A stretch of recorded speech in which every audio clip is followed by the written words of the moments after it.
Ladies and gentlemen, welcome back to Drake's Corner. I'm back. It's been about a month and a half hiatus since my last podcast type deal. I did make a mock draft video about a month ago. I just got busy. I'm sorry. I didn't really have any time. I was switching jobs. Losing kind of motivation there for a second, but we're back here. I was just being lazy. I'm gonna be honest, okay? But I'm 100% committed. Once a week, here we go again. Podcast on the reg. Just needed a break for a second, but here we are, right back into the perfect time. The Super Bowl is in 2 weeks. We got Eagles and Chiefs. That's going to be first on the agenda here today. What more can be said about this game? Andy Reid returning back to his old team to face them. Can he, get the revenge game he needs? The Kelsey brothers are going at it here. Almost perfect for the script. Wink, wink. The Twitter sleuths love it. But anyway, all around, I got the Eagles, just winning this game, kind of handedly. I think it could be 1-score to 2-score. I think it's around 34-27. That's my score prediction there. I just think, honestly, they're all around the more balanced team. I think Jalen Hurts can make or break his career with this game. And I got my money on him making his career with it. This is a potential legacy game for Jalen Hurts. Nothing against Patrick Mahomes, but I feel like the Kansas City defense at times can let up a lot of big plays. They played very well against Bengals and Joe Burrow, but all around offensive line-wise, I'd even go receiving core-wise, you could argue. Just all around, the Eagles' offense is better, and it starts in the trenches. Like I said, offensive line, I think they have the best offensive line in the league. I don't see a lot of Kansas City pass rush getting through there. We saw a few, 3-and-outs against the Bengals defense in the AFC title game from the Chiefs, and if they're struggling to get any first downs, scoring touchdowns by chance against this Bengals defense, I would pray that, that they could figure something out against the Eagles. Patrick Mahomes, he still had a great game, 326, 2 touchdowns, and he kind of led him late in the game to a victory there. But at the same time, they need to, if they're going to, compete with this Eagles team, we needed to see more of a dominant win against the Bengals rather than, a tight game. But the Bengals had their number. It was a close rivalry game. The Burrowhead narrative was kind of shut down there. We like to see it. I love the jabs, okay? A lot of people that don't like this, that don't enjoy seeing, the mayor getting involved. It's a sports rivalry. We don't see it often anymore where, teams are just at each other's throats like they were. And I loved it. I loved the whole thing that was leading up to it. I loved the Bengals, underdog story. I loved, the 3-0 type deal that they had going against the Chiefs. And the Chiefs got their revenge that they needed. It's a perfect story for, years to come. So, but Super Bowl-wise, I got Eagles 34-27 against the Chiefs. I just feel like all around, more balanced team. Jalen Hurts legacy game on the line here. Extension-wise, too, this could make Jalen Hurts' contract negotiations skyrocket through the roof if they get a Super Bowl win under him, and let alone he might win Super Bowl MVP. Jalen Hurts is looking at, probably a $20 million difference in his extension, somewhere around those lines. Anyway, that's what I got. Eagles. Boom. Anyway, we're going to move on to, kind of the future of the NFL. What are we looking at here? Oh, it's the NFL draft. And I'm wearing a White Sox hat right now, but my Bears, they have the number 1 pick, if you didn't hear. And clearly, I don't know clearly, but, all signs point to this pick is getting traded, okay? I'd like to first start off by saying, I don't want to say this, but at the same time I do. The Bryce Young talk, and the Bears going after Bryce Young and trading Justin Fields, clearly the Bryce Young talk is just for trade bait, okay? The more people talk about Justin Fields getting traded and Bryce Young coming in to be the Bears quarterback, values this pick a lot higher than, saying the Bears aren't going to take a quarterback. Obviously, this pick's going to get traded. So, if teams aren't desperate, they'll wait on it like the Texans. But if, teams hear that, the Bears might trade Fields and go after Bryce Young, clearly he's the better quarterback, this is going to value that pick a lot higher. And obviously the Bears aren't going to trade, Justin Fields. It's not going to happen, okay? Ryan Poles was a genius when he basically said in the press conference that, as long as a guy doesn't blow us away, like he didn't say 100% Fields is our quarterback, which is smart. I think Justin Fields is in on it too. Obviously, it's a business. You got to make this pick go higher in value setting. The Texans and Colts right now, these are the two teams that are battling for this pick. And I feel like the Raiders and Panthers are right on the outside of it. But Texans and Colts have a lot more to give up, capital-wise than, the Panthers and Raiders. I see the Panthers, they have the player capital and also that 9th pick. But Brian Burns and DJ Moore, those are two guys that I could see the Bears, saying, we want these guys for this pick and nothing else. Obviously the number 9 pick too. But, a trade with the Colts, I like this option a little better.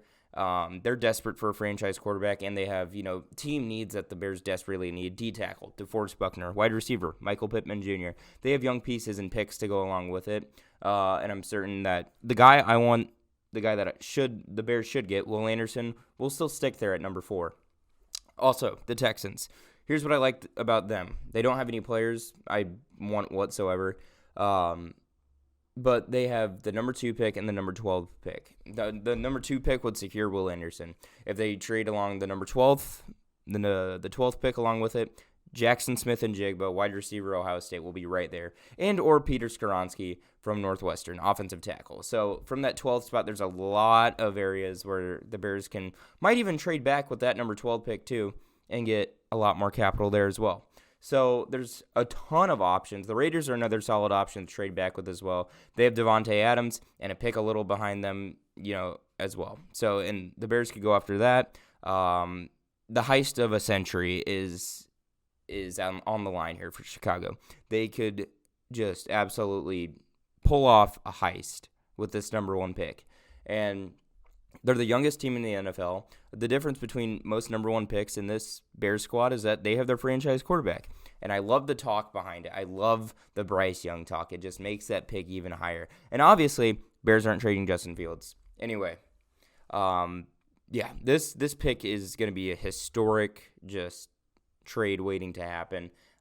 You'll see the headline. It'll be all that's talked about when it happens.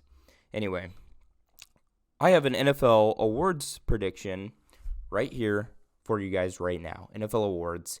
We got our MVP, Offensive Player of the Years, like rookie of the years and all that. Coach of the Year, Comeback Player of the Year, everything. Pretty much, yeah. These are my awards for the NFL season. Let's get into it. MVP, Patrick Mahomes. Pretty easy. 5,200 yards, 103 quarterback rating, only 3 losses through the regular season. A ton of touchdown passes. This guy, I think it's almost unanimous at this point. He set the record, or at least, he set the record for most yards in the season, I believe.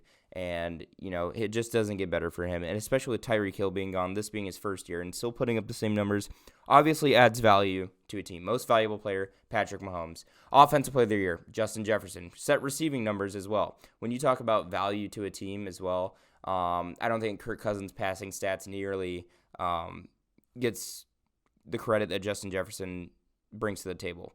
So Justin Jefferson, without him on that team, I think the Vikings were in multiple one-possession games through the entire season, and they had a great record at the end of the season.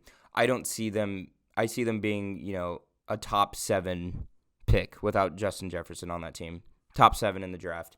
The value that he brings to this team doesn't, push him to the MVP level, but Offensive Player of the Year, you're damn right. Rookie of the Year, Offensive Player. I got both of these guys on the New York Jets. Offensive Rookie of the Year, Garrett Wilson, put up great receiving numbers, 1,100 yards, a decent amount of touchdowns, and, with the quarterback carousel that was going on in New York, he was still able to put up those numbers as a wide receiver number 1 should, and he did that all as a rookie. Garrett Wilson, Defensive Rookie of the Year, Sauce Gardner. When you saw his stats compared to star receivers in this league, the quarterback rating compared to, when covered by others, Sauce Gardner, top of the list. He's been burned a few times on the season, but overall, Sauce Gardner is already a top 10 corner. So, Coach of the Year, Brian Daboll, and I don't even think this is up for debate. Brian Daboll, with the roster that he was handed, the New York Giants, from last season being the 5th pick in the draft till now being in the divisional round of the playoffs and having, basically the same offensive pieces that he had, and not even a wide receiver I can name off the top of my head. Their defensive scheme put teams in a chokehold. They were just kind of an old-fashioned style football team that won, games running and gunning, playing great defense, time of possession, etc. And that was all at the hands of Brian Daboll. They finished the season on a positive note, which nobody expected. And they made the divisional round of the playoffs, which they haven't done in a long time. So Brian Daboll, Coach of the Year. Comeback Player of the Year, I think this one's kind of obvious too. Geno Smith put up great stats as the Seattle quarterback. He, made this team, projected to be a first or second pick in the NFL draft to a playoff team. So, Geno, nobody expected this from him. He came out and made the Pro Bowl after being, a backup his entire career. Great for him. Geno Smith, Comeback Player of the Year. Saquon Barkley could also be up there too, but Geno Smith, it's just incredible how, the narrative on him. Backup quarterback, kind of sucked his entire career, let's be honest. He didn't play well. And then this year he won the spot over Drew Lock and, played just great football the entire year. Anyway, finale of the show, we're jumping to the hard court of the NBA. We're going to talk about the LeBron James no call against the Boston Celtics the other night. Okay, obviously he got fouled. Okay, there's no arguing that. But when there's this, narrative talk that, the refs are always against you, the Lakers don't get calls like other teams, and, they're crying about it this entire time. That, as a point of authority as an official, that does not make me want to give calls. And when we talk about calls, it can't be give and take. It can't be like coupons. I feel like this is where people talk about, referee play. Like, oh, you gave him that call, so you got to give him this. I hate that. It is so dumb because this is their job. This isn't like handout tickets. Like, it's not an even battle. This is, some teams are more chippy than others and will get more fouls. So, obviously, bad calls, rigged play. It's happened before. Okay, we see that. But in this day and age, it's almost like every single play, NBA officials are getting criticized. And, I'm not going to be the old head and say, just play better or whatever. Officials can suck sometimes. But when there's, when you're known as the crybabies of the league, that's not going to make a point of authority want to call that for you more. And it's obvious the star players get the calls rather than, role players, since they're not expected to score as much. But I also think it could be like, okay, you're appointed as the greatest of all time, and you should not be trying to win off foul calls.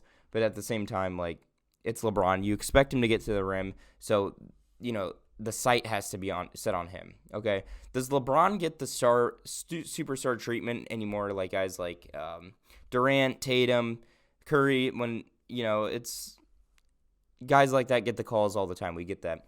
I saw another point as well. Michael Jordan, yeah, obviously he complained about calls all the time. There's no changing that. But when there's this, it's the difference is Michael Jordan's teams dominated teams on the court. There wasn't, LeBron's team is third behind last in the West right now. And, their whole narrative is, crying about calls. And, the talk behind it is that, like, they don't get as much calls as the other team. This is how play works. It shouldn't be even in calls. I would think it's more rigged per se, that if the referees were like evening the calls throughout the game. That just doesn't make sense. There's more teams that play chippier defense. There's more teams that will get less foul calls because they're more disciplined. It's just that like that's how it should work in my opinion. But LeBron, obviously it was a foul. They missed it. But when you have him freaking out of the court and your teammate bringing a camera, which was hilarious. Patrick Beverley bringing a camera on the court was hilarious. But that, oh my gosh, if I am chilling with my official buddies and I see that is a joke. Like, that's pathetic at that point. And, NBA officiating has been kind of egregious this season, I will say. But the players are doing, like, I don't know what the Players Association is thinking, like, this isn't going to help anything, just literally bitching about calls, like, for the last 5 years that it's happened. Like, I've seen an uproar and just bitching constantly about these calls. Yeah, and the NBA needs to do something about it. I'm sure it's been brought to their attention. Referees maybe being fined, maybe, being at risk for their job if they don't make, correct calls in a span, because they look at these calls after the game. It's, if they're not doing their job right. I'm sure there's audits on, referees playing, doing their job horribly. So I don't know. There's a lot to be said here. I think that, how LeBron reacts is the opposite way of, getting something done if you want it done, like officials changing the way that games are officiated. You don't want to be known as that team. And, it's just kind of embarrassing, especially when you're third in the West or third place close to last in the West. But anyway, I really don't have an opinion on it, but I just know if players want to get something done about officials, doing their job better, that's not it. That's not it in the slightest. Just complaining, and it's not being brought to their attention. It doesn't make their job easier. They have a tough job. They have to keep eyes on everything, and they just play basketball. And at the same time, I just think there's better ways for players to change the habit of officiating. Maybe having one more official on the court. Maybe having their jobs on the line, etc. I don't know. Anyway, that's gonna conclude the episode. The comeback episode is here right before the Super Bowl. I plan on making another mock draft video here soon. And we'll see. I plan to do these on Tuesdays now. Tuesday podcast. Anyway, yeah, that's what it's going to be from now on. Every Tuesday, a podcast is coming out. And I'll see you guys next time. You guys have a wonderful rest of your day. Peace out.